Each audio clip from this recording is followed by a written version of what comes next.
อันนี้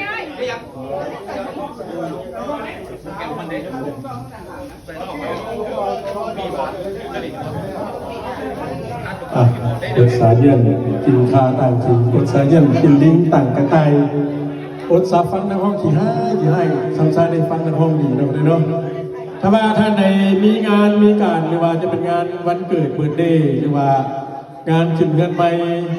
งานแต่งดอกหรือว่างานวิวาห์มงคลเนาะกับมีงานในกระตามที่ว่าท่าน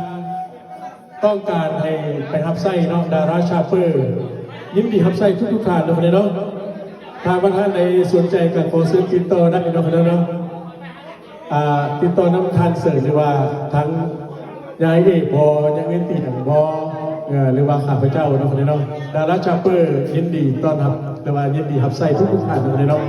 ขอพบใจกันไปเลยตอนวันนี้เพิ่นบอกว่าจะฟังเพลงจากคาราบาวคนละเนาะอันนี้บอลแอดคาราบาวคนละเนาะ plus คาราบาว